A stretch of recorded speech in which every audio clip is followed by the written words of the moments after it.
It's like every single day is that competition. You're always trying to beat your last session. That's how we train. That's the way that we end up playing. So we end up winning and demolishing and smashing all these limiting beliefs of people, man. And it's just a great time, bro. It's like you're always consistently pushing, always striving. I set that goal like 60, 90 days in advance, but honestly, I can rock up any given day and still pump these guys, man. And just like absolutely destroy the competition. Why? Because I'm always training like that. I don't take days off. I know my body, I know the limits, I know how to push them every single day. I'm not afraid of pain, I'm not afraid of failure. I'm always pushing and breaking and trying to find limits so I can destroy them to build a better belief and a better, stronger, more capable version of myself that transcends across the board, because I have the attention to detail and value in what I'm doing and respect what I'm doing in the gym, which transfers across the board. In terms of the weight itself, I pick like a day, like 90 days into the future. It's soon enough, but it's also far enough. Maybe 60 days sometimes even 2 weeks. Honestly, man, it doesn't really matter. But if I have a really big goal in mind, like a nationals competition that I want to enter, sometimes I do enter like 90 days out. So I see where my body weight is at. I'm like, all right, pick a division. All right, I'm going to go for, because I look at my body composition, because guys, I don't want to just be a powerlifter who can't control his fork and look like shit. I actually want to look and feel healthy and strong. My goal has always been look like Goku and Vegeta and be just as strong as them. So I mean, like, I didn't want to come in powerlifting and like look like a traditional powerlifter. I never want to take gear. I never want to take shortcuts. Like, I just want to be like strong and look strong. So we've got the 60, 90 days or whatever it may be. And then I look at like my body weight. I pick a body composition that I want to be in for the comp. So say 7% body fat, which I generally am at year round anyways. I'm like, okay, do I want to be like at 93 for this? Or do I want to be at 88 for this? Like, what do I want to be? And so I structure my training to be like, okay, I need to be in a calorie deficit for a little while. Then I'm going to ramp up as I go into my comp so that I can have a bit more energy, so I can recover better, so I can perform better, so I can build the muscle for that and build the strength for that by being in a calorie surplus. But first I got to get rid of the fat before I go and add on the mass, or I'm going to look like everyone else. And I don't want to do that. I think it's a really good example to get on stage and to be lean and to be healthy and to look like, it's attractive to actually be strong. Because you can see that like I'm not struggling up a set of stairs. I don't have a big gut spilling over my junk. Like I look like I lift. I don't just look unhealthy, man.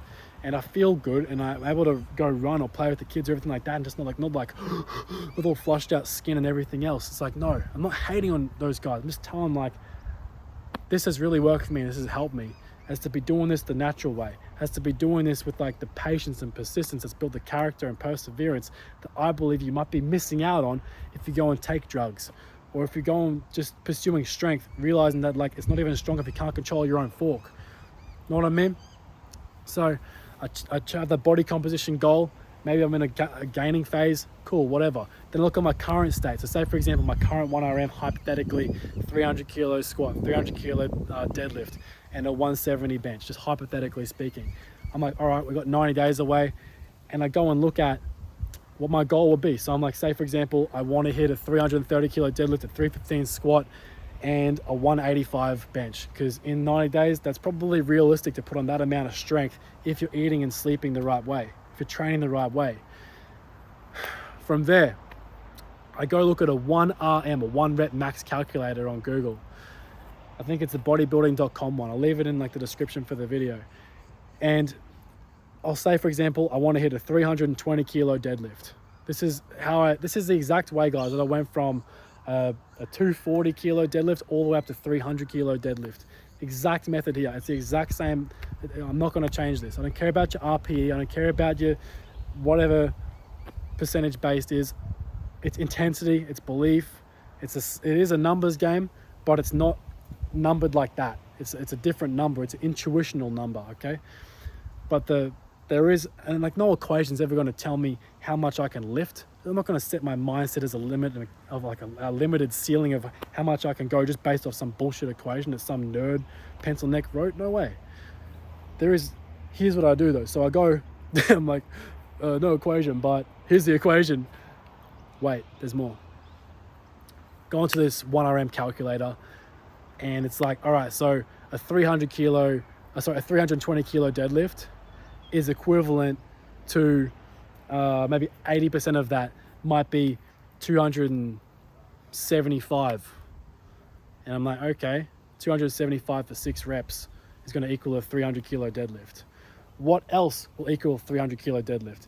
And so I kind of work my way and I make my own chart that says like a 320 kilo deadlift is equivalent to 2 reps of 300 or 3 reps of 300. It's also equivalent to 4 reps or 6 reps of 290 or 6 reps of 280. And all of a sudden I can work my way back in the reps of 6, 4, 4, 2, and 5x5 to structure my training to make sure I hit that goal with the progressive overload and progressively trying to beat my last session in a structured manner that says I need to hit this weight and this session, which is also beating my last session, in order to hit this end state goal in this projected time frame. So say it's 90 days away. What's that, 12 weeks? I'm like, week 1, I've got to do the equivalent of, like I'm at the 300 so far. Like my strength at the particular level of the deadlift, say for example, is 300 kilos. I've got to build that base. I've got to make sure my 1 rep max equivalent is going up every single week. So I might only go up in increments of 2.5 or 5 kilos every single week, guys. But I know that if I consistently adding a 2.5 kilo gain onto that 1 rep max, which is judged by having a look at the lesser weight but the higher reps and increasing those every single time, that's how I can increase that 1 rep max to get ever so slightly stronger for the next week there. So I'll be doing like 270 for 6, 280 for 4. The next session will be, so I go 6, 4, 4, 2, 5x5. That's how I structure week A, week B, and week C of my deadlifts. Same with the squats, same with the bench. That's literally it. I go 6, 270, 4, 280, 6, 270, 4, 280. There's my 4 working sets.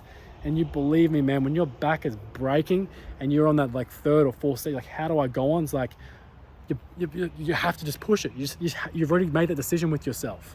You're going to win this competition. You're going to push and do whatever it takes to win. And you hope that number is enough. So you better make sure that you've smoked that number in case someone else has rocked up that you didn't know about or didn't study about, and you got to beat them too. It's like you want to win, right? You have to beat yourself first. So you treat every session as that like has to have the utmost value and importance. So pushing this, man, 6, 4, 4, 2. The next session is going to be a 4 of that 280 and a 2 of 290. You go on that 10 kilo increment. Some of you guys might need to make a 5 kilo increment. But the point being is that it's progressing on building on the last mastery of what that 4 reps was or that 6 reps was. And you've mastered that because you've had the good form, you've been pushing yourself. It's like you're failing on that last rep almost, or like just about to fail on that last rep, but you've just got it. At least it was failing up here, but you push yourself physically. You've done the right recovery that week. The next week comes along. Because you mastered that 280 for 4, you did it twice that session, you're entitled now to go and push beyond the next session as well. So we can go 280 for 4, 290 for 2, 280 for 4, 290 for 2, 4 working sets. The next session is a 5x5. I would typically put that as like an intermission set between, I wouldn't go 270 because we've been doing that for 6, but I wouldn't go 280 because we're not ready for that strength yet. I'd go like a 275, 5x5, and it's going to be grueling, man. And then it resets again. But where that 6 rep now increases is no longer it's a 270. It's either a 275 or a 280 that starts at the 6 rep count. And you push that 4 rep count up a little more. And that's how you go like this with your training. And at the same time as you're building that volume, building that strength, building that base, what's coming up is that 1 rep max total. That's how I program my powerlifting, man. And whether it's right or wrong, or everyone's got this opinion or that or RP and everything else, I don't care. Let me know when you can do 320 deadlift, 290 squat, 175 bench at 90 kilos, being natural your entire life. Single digits body fat the whole time you're doing it. Let me know when you can do that. It works. It works, man. Not only does it work, but I can train every single day of my life and be ripped, and be shredded, and be jacked, and be full of belief at the same time as having that strength. Transferring it across the board, always looking in the mirror with self-belief and respect, because I actually have the physique of someone who goes to the gym and gets their result, all that time they invested in there. And it's not just a hobby of showing up and spending all those countless time in the gym. No, it's efficient and it's effective. So I actually have time to go and invest in all the other areas of my life, like business and relationships, other hobbies, other sports, because I've figured out what works and I've stuck to it, and the evidence and the proof is in the pudding. Like, go and jump on Open Powerlifting. You can search my name up. I've actually done this shit for a long time and won it.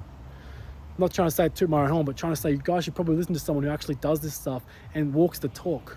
Doesn't just talk on Instagram. Actually goes through this stuff and actually shows people the right way. This is how I did it, man. Give it a go. See if it works for you. And if it doesn't, try harder, because it works. We get to a point, man, where it's like we're building up that base, and now all of a sudden we're getting close to that competition, right? And it's like, all right, so you're now doing reps of 300 for 4, 315 for 2. Because in the deadlifts, I reckon you can jump an extra 15 kilos between the 4 and the 2, or the 6 and the 4. Squats, I'd like to go a 10 kilo difference, but that's just me. But that's the thing, man, it's intuitively training. You have to push yourself in the gym for years and track yourself with the data, with the numbers and reps every single session, so you can know what that gap is and know where you feel comfortable with pushing your limits every single session. In terms of, you're always pushing your limits, guys, but in terms of like the progressive increments, your body is going to be different to mine. Everyone is different.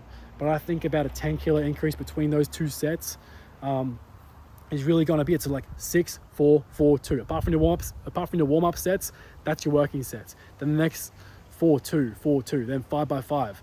And you kind of like scatter those weights as you go up. Now you've got that 300 for 4, that 315 for 2. The 315 for 2 and the 300 for 4, both of those reps were an equivalent to a 325 or 327 kilo deadlift. Because you did the math and did the equation beforehand. You weren't just going into it blindly. No, you knew, like, if I do this amount of reps, it's going to equate to this amount of 1 reps. Therefore, I'm going to focus on the ones that build the form, that build the strength, that build the base level strength. Then when I go and attempt that, even if it is heavy, I'm not going to get injured. I'm going to be able to drop the weight safely. I'm going to be able to handle it. But we're not really even thinking about that. We're thinking about executing it and winning it and destroying it and crushing it. I don't think about doubt when I go and rip this stuff. You have a single iota of doubt when you're throwing these big weights around, man. Like, you can break your back, you can break your knees. Like, any given Sunday, man, is like an opportunity to put yourself in a wheelchair for life. It takes an incredible amount of focus and dedication, intensity and awareness of your body to be able to handle these weights responsibly. But it takes a lot of effort, a lot of intensity, a lot of sacrifice, a lot of paying attention to the details in the lead up, in the volume that accumulates to those attempts. It takes failing and getting back up and learning about yourself and tracking that, and then knowing how to remaster it when you fail, and knowing how to get better when you are going already well. Like, you can break down that because you're reflecting and analyzing, taking accountability and responsibility for where you want to go. Is that not the same trainability for the rest of your life? So like this, we're not just training an ability here in the gym, guys. This awareness of accountability to the best version of ourselves, the best lifter. We transfer that into like relationships, into our kids, and whatever else. All right. Come into that last couple of weeks of the training prep, man. Like, you guys are gonna laugh, man. But like, I'm eating all the foods I love to eat still. I might even be in a calorie deficit when I got this competition, because like my goals across the board are bigger than just a competition. So like, I still want to look a particular way. I couldn't care less if I'm in a deficit or not. It's like, I'm still going to get this shit. I might train on 3 hours sleep sometimes. I might be fasted. Like, there's other things going on in my life where like the central point of my life isn't lifting. And the reason why I win at lifting is because it's not the central point of my life. It's a weird kind of thing like that. But like, the purpose of me being strong is not just to be strong with the numbers and to look good. It's actually to develop the man and the character and the habits and the mental strength, the physical strength, as a byproduct of that mental strength that you're building in the gym and building in the repetition, building in the habits. So that's how you win it, and that's how you keep it. That's how you keep winning day in, day out, every single day, man. Stacks on itself. So I'm eating the foods that I love, whether it's deficit or surplus or maintenance phase. Coming into these comps, I'm not cutting out any food groups. I only really done water loads to see if I look good in the mirror with like abs and shit, or like maybe I'm like a kilo or 2 heavier than I need to be. It's like, I might go in the sauna for a couple hours, and that's basically it. I don't do fancy preps. I don't suck 10 kilos because I'm not confident beating the weight class. Go and look at all my records, or like my history, man. Like, I've been like 91 kilos in the 100 kilo division, or like 92 kilos, something like that. Like, I could have gone to the bathroom and dropped a weight div, but I'm like, nah, like, just I'll roll with it, and I'll still beat these guys anyways. The guys who are coming down from 110, sucking all that weight to go into the hundreds, still just get whooped by a natural guy weighing like 90.3. It's like, I'm not trying to look for an easier solution. I'm trying to make it harder on myself. And the way that I keep that mentality of making it harder on myself is what makes me win. Coming into that last like week of training, man, my training goes like this. I ramp up for that second last week of training, or the third last week of training. I'm running a split called Hellraiser. Oh, don't want to tell you guys this. It's a very high likelihood of getting injured if you do it like this. So I'm probably going to break it down in another video. But it's basically, you just run these three sessions. You go legs, deads, chest, legs, deads, chest, legs, deads, chest, until you break. And that's where you find that point where you're like, all right, there's a rest day. Would I recommend it now? Probably not, but it's what I do. But not everyone's like me, I get that. What I would say after doing a couple of those things, maybe I wouldn't say the last 2 weeks out, I'd say that's probably between like 4 weeks out to about 3 weeks out. and I'd throw in some arm days as well. It's very rare that I have a rest between that, but it's like the intensity and the volume is just so big and so demanding that's where I would put that there in that structure. Then when it comes to that last week, man, all my training volume goes in half. It's like the last heavy squat session is on the Sunday, and then like I just run the last heavy squat session is probably on because I train Saturday or Fridays now with legs. Yeah, my last heavy squat session before a comp, which is usually on a Saturday, it'd be the Friday. So then I have Saturday and Sunday, I still push heavy in the arms, still push heavy in the chest.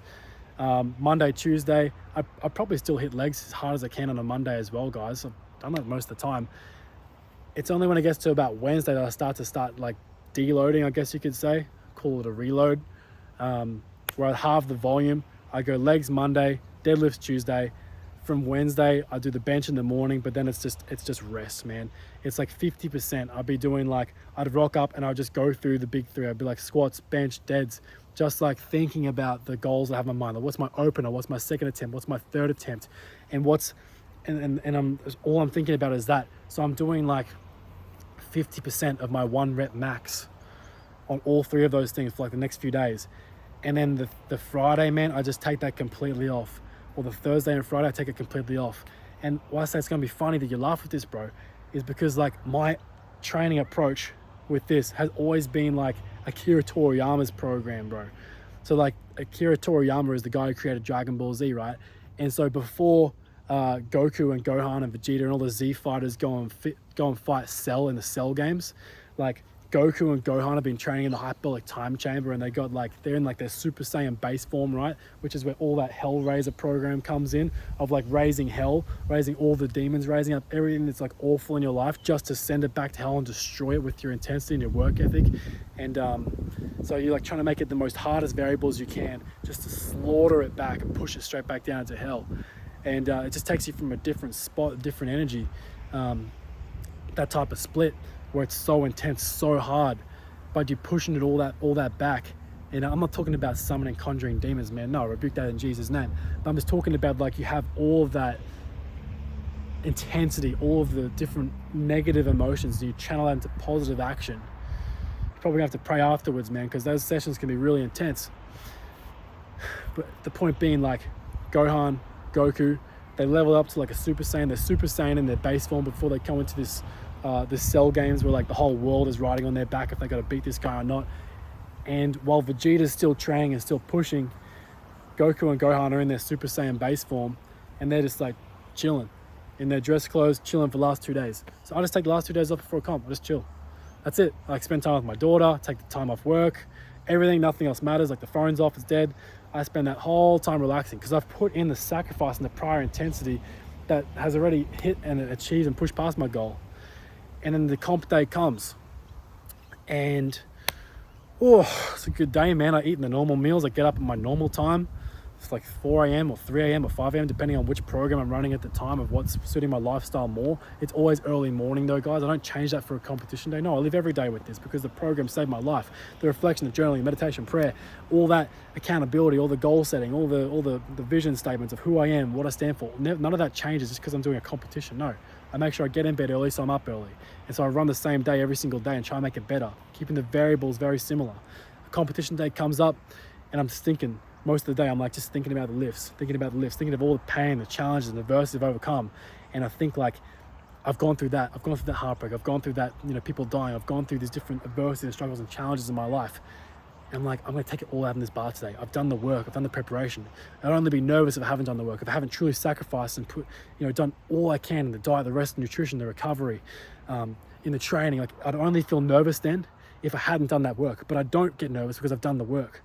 And so I rock up, boom, crush the squats, boom, crush the bench, boom, win it with the deadlift. Every single time, man, every single time. And you do that because you have that belief that you've trained an ability for over and over and over again. And you weren't just training the belief, man, even though the belief was the center point focus and the belief and strength of character was that. The byproduct was the physical strength. So then you get your goals, you keep them. You weren't defined by that end state. You're defined by the daily vigor, the daily steps, the daily habits. You're defined by your adherence to that. You had built all that self-worth by doing the work in those things. Knowing and believing in a path you were going on meant something to you, had value to you, was building a byproduct of strength that you could showcase what that daily steps led up to, but that didn't define you. So when you get to that stage and you win that championship, you're back in the gym the same night. Every single time I've gone and done a competition, I've gone to the gym that night just to prove a point, saying this isn't it, it's not over, I'm not done yet, I'm still going, I'm still persevering, still pushing. And you guys are going to go out and celebrate and drinks and everything like that. I'm going to go back in the gym. And then I'm going to go have a nice healthy meal. I'm back in the gym tomorrow morning. And every single time someone will hit me up, be like, bro, you're in the gym already? What? It's like, yes, that's how I want. That's how I'm going to keep winning. Because I need to keep going. I have to keep going forwards.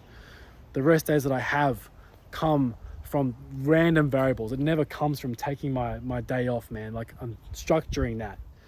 Especially after competition, I have to set an example of what winning means.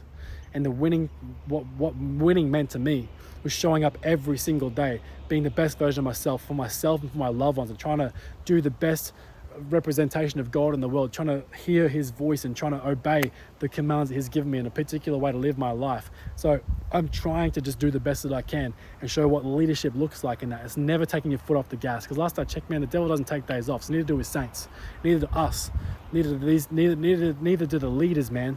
So we need people to look up to. We need people as role models to push the limits, to break the plateaus, to break the limiting belief system, so others can look at them and be like, damn, you have this excuse of being a single dad, you have this excuse of having a broken back, you have this excuse of having torn legs, you have this excuse of having both your grandfathers die within similar time frames, you have this excuse of like relationship falling apart, you have this excuse of a business breaking down and falling apart, you have this excuse of not enough sleep, you have this excuse of financial pressure or debt or whatever it may be, or being an entrepreneur or whatever it is. And I've gone through all these different things, guys.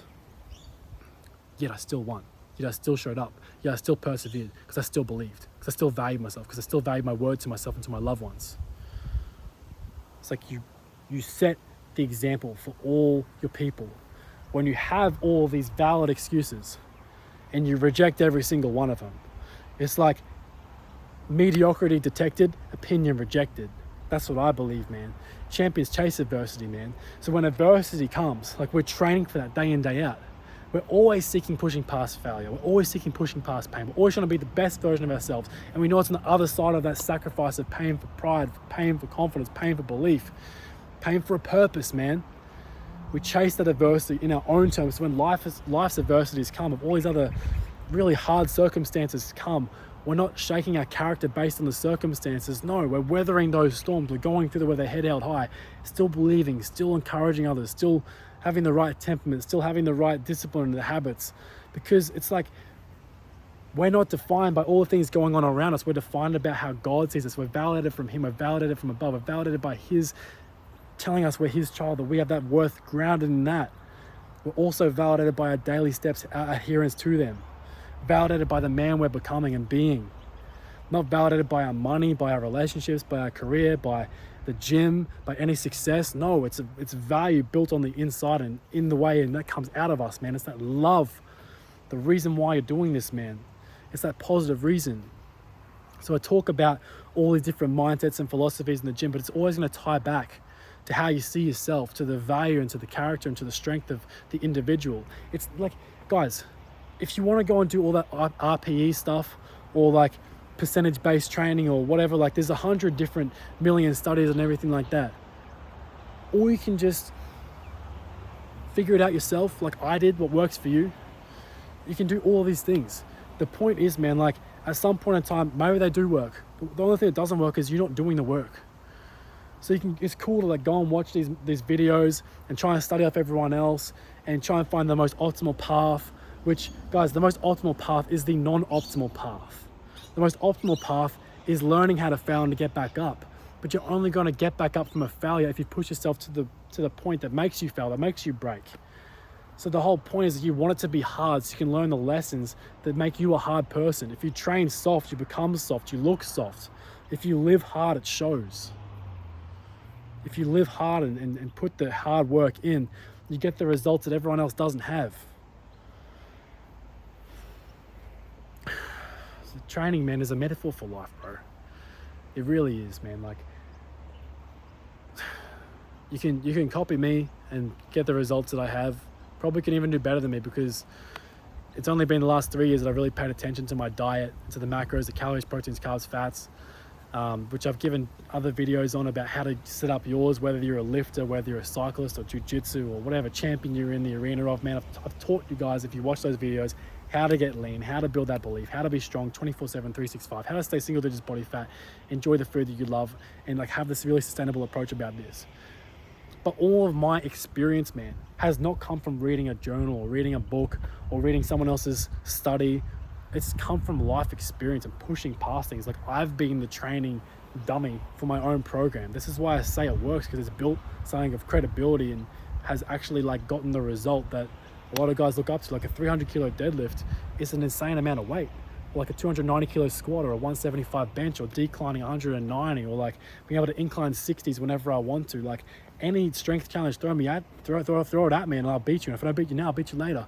And if not, like, well, you must be pretty bloody strong, man, because like the stuff that I do is heavy, it's hard. It's like, it works, and it's going to continue to work. And the same habits that got me from 180 to 240, from 240 to 260, 260 to 280, and then trying to break that 300 plateau so many times, breaking my back multiple times, like 5 times over, herniated discs. 5 times over, failing about 15 times trying to get that 300 kilo deadlift, injured, bang again, I'm out for like 6 weeks. I'm like, no, I believe in it so much so. And I finally get it and rip it and I beat it. And I win that competition, and it means everything to me. I run outside, I'm like bawling my eyes out, because I'm like, it meant so much to me to go and get that the first time, man. It took everything I had. Going through this relationship breakup, I'm like, enough is enough, I've got to become a better man. I got to push myself, I've got to set a goal. It means something to me. It's like all that pain that I channeled into the bar for reps, countless reps. Well, these weren't film sessions, guys. This is before I jumped on the gram, before I started filming every single session, every single day, for the accountability and responsibility, showing up every single day for my loved ones, my friends, trying to show them by example what the habits lead to. This was before that. I trained that ability for 10 years plus. Showing up day in, day out, over and over again with just myself there, pushing to these levels, mentally, physically, spiritually broken, man, just so I could rebuild it. Keep getting back up after failure, keep getting back up after the heartbreak and the pain and the suffering, because I believed that that was what was going to be the molding cause for life. That's what happened, man. It worked. It worked. You win that. Another nugget of confidence. The nuggets of confidence all built upon itself because you never gave up. They were built every single time you said no to that drink, no to that drug, no to that vice, no to that extra food. You said no because my goals mean more than that. That's why you can take, if you can read between the lines and a lot of these philosophies that I'm talking about, you can go and apply it, man. Maybe not everyone wants to train 7 days a week. Maybe you want to train 5 days a week or 4 days a week or whatever it is, man. It's like, this is a philosophy I learned when I was about 13 years old. It's like something Bruce Lee said, something similar to this. It's like, take what works for everyone else, add what is uniquely your own. You got something like in there that you can like have something special. And so I adopted that when I was a young kid, and I looked at what the best were doing, whether it be in football with Ronaldo or basketball with Kobe. And I'm like, all right, I got to take his mindset, I got to take his work ethic, I got to take his physique, I got to take his strength, I got to take the inspiration from, Greg Plitt. I got to take the example of what it means to be a father from my dad. I got to take, the way to forgive and to love by Jesus. I got to take all these different things and make them uniquely my own, and build this version of myself, and then add my own little flavor on top and make this new recipe of the best man I can possibly be. And then boom.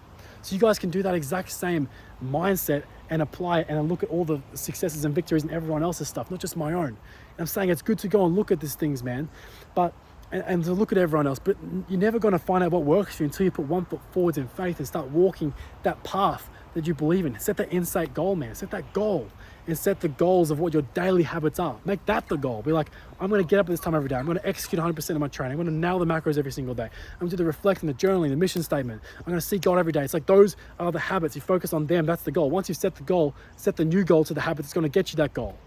Build the worth in here, in those habits. And then you find out the optimal path for you. And that could be 2 days a week. I don't know, man. Have you tried it? Do it. Find out. But me, I'm going to keep my 7-day split. I'm going to keep it until my body either breaks somehow or they throw me under a bus or some shit, because I'm never going to tap, man. Because every single day, the optimization for me isn't about being the most optimal powerlifter or the most optimal bodybuilder. It's like those results, just like I believe when I was a young kid, like the physique will come if I invest in myself now. The strength will come if I sacrifice now. I'm not going to see it immediately. I got that. It's a long-term success. I had that vision, had that belief, had that sacrifice, had that work ethic to put in, day out. You have that, man. You got everything, bro. So you believe in that path and you execute on it and you stay on it. It's like you're optimizing not for like what that end state goal is all the time. You have it clear in your mind, but you're optimizing to be the best version of yourself, the most successful dad, the best husband, the best partner, the best son, the best friend, the best father. Like, it's like all these things. Like, to me, what the best is having the best character, showing my kids a better example, showing them the mistakes that I've learned, helping my friends overcome adversity through, thank God, He's given me so much adversity and the strength to bear that. So I could help other guys get through their stuff and show them there's a better hope, show them there's an answer for their things, show them where to look, not how to see it, show them where to look, show them where to turn. It's like, turn within, turn to Christ, turn to these areas and solutions, like seek help, have humility. This is what I'm really trying to teach you about, guys. I'm never trying to sell you on something. Yes, I have a paid coaching program that's to work one-on-one so you can get more focused attention, but the point being, man, is like, I'm not trying to sell something that's a program or something like that. I'm trying to sell you on yourself, because you're unique and valuable and special, here for a reason, on purpose. Like, there's so much that like everyone needs to bring to the table. And like, I didn't invent these habits, man. I would have copied the other greats across time. Okay?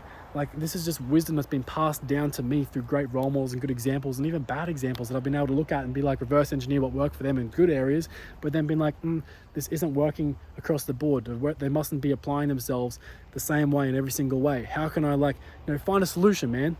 Not just point fingers and like be like, I'm not going to take anything on board. No, I try to take everything on board in a positive way, of something that's affected someone in a good way. And I look at their long-term success and I'm like, okay, did this work for them for a long time? What do their clients look like after this amount of years? Are they staying to it? No. I look at the people who've done it naturally. That's because that's the people who I want to look like and be like, because I think that character comes across the board, of like patience, of sacrifice, of not following the crowd and not looking for easy way out. So that's what I believe, man. It's okay if you believe something different, but that's what I believe. And so I take the advice here and I apply it there and I see if it works. And if it doesn't, I get rid of it and I try and improve it. And that's what you need to do. And you develop this intuition of like, all right, some of these sessions that I have, even though I train 7 days a week, some of them I might need to decrease the load a little bit, just so like my body can catch up. Or maybe I've got to have a little bit extra sleep that night. Or maybe this training was a bit average. What did I do yesterday? Oh, I didn't have enough protein. Okay, well, I need to have more protein today, or more veggies. More veggies today. It's like, you only get like that knowledge, guys, when you start applying yourself and tracking the small details of calories, proteins, carbs, fats, your macros, and the training, and you log it and you track it. You track your sleep, you track how you feel, you track all these things. You don't track and you're slacking, bro. You got to keep tracking these metrics. I've got a stack about this high of like 13 years of training. And then I've got the phones as well with like all the other little metrics of like the body weight and the check-ins and everything like that with myself, because I coached myself. I was my first client, man. And that's how you look back and break the plateaus and know how you overcame the last adversity, because you tracked it. You kept a diary or a journal. You kept that communication open with yourself. You weren't just stumbling through life. You were tracking it so that later in life, when you're faced with another challenge that was similar, you can look back at what you did to overcome the last one, or what you tried before, and you can either improve it again or break through it again for the same thing. And I guarantee you, every single time, man, if you're going through a hard spot in life, the thing that's going to break that stagnation for you is going to be a really intense squat session. It's going to be a really heavy leg session, something you don't want to do that provides the most value for you, aka discipline and belief builder. Getting up after you've been knocked back down, wanting it to be on your shoulders, wanting it to be so hard, wanting it to be so much pressure, so much effort, so much intensity. So when you stand back up, you get all the belief and character and perseverance and pride with it. We're not just doing it for the sake of growing bigger legs, man. We're doing it for the sake of becoming a better individual. So, the most optimal path is the non-optimal path. The most optimal path is the right path, which is not always the easy path. And if you're looking for the easy way out, if you're looking for trying to do less, well, man, that's what you're going to end up with. If you're always trying to look for more, always trying to be more, always trying to become more, always like never settling on yesterday's efforts to lead you to tomorrow, well, I guarantee you, man, you're going to get that end state result. You're going to keep it too. And you're validating yourself from how God sees you, and you're validating yourself from doing the daily work, daily steps, daily habits. You have a very, very valuable life. And you're validating yourself from the man and the character that builds those steps and that builds those habits. Well, man, when you get the success, you're not defined by it. You're not then deviating from the path. You're just honoring your word to yourself, still persevering on what's to come. You're always looking for a new challenge. Therefore, you're always growing because you have the challenge. The only reason why you don't grow is because you don't have the challenge. And without the challenge, guys, the fight is lost. And when the fight is lost, that's when you start becoming becoming a victim of circumstance and a victim of self-pity. And you start slipping and going to those vices and into that sin again. But if you have that belief, if you have that value, if you have that challenge, if you have that purpose, like you want it to be hard so it builds you, The constant challenge is what keeps you alive. It's what keeps the fire in your eyes.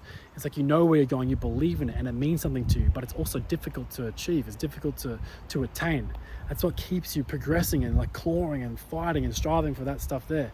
But it can also slow down in the right times of life, because you're not just going for the end state result. No, your daily program is God-centered. It's like right here. So you still have that stillness, you still have that peace, you still have that time to be still and to put trust in God's hands that you are going on the right path. And you actually ask him what the right path is, and that's the path you walk. And I guarantee you, man, it's always going to be a challenge to bring something out of you that you didn't know was there. A positive thing that was in you to overcome what was the negative thing that was in you. The negative thing gets worked out because you're focusing on the positive steps and the positive habits, and defeats that negative side of you. And then that trial and that trial becomes a testimony of how great God is, also like how great you are. Because you've overcome what that thing that you thought was holding you back. You overcome that self-limiting, that limiting situation. You've broken that belief through your intensity. You've got new standards, new habits, new values. Always progressing, man.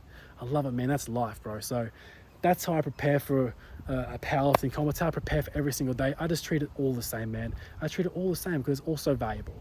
Every single day is valuable. Every single session, every single rep, every single set, every single word that I speak, all the way that I hold myself, the way that I talk about myself, the way that I worship, the way that I see myself as a man, as a leader, as a partner, as a father, as a brother, as a son. All of these things are all built in the small, daily, minute habits. So it's not just about prepping for a powerlifting comp, man. It's about the character of the individual you should be prepping for. And if you prep the character, you get the results. Let's get it.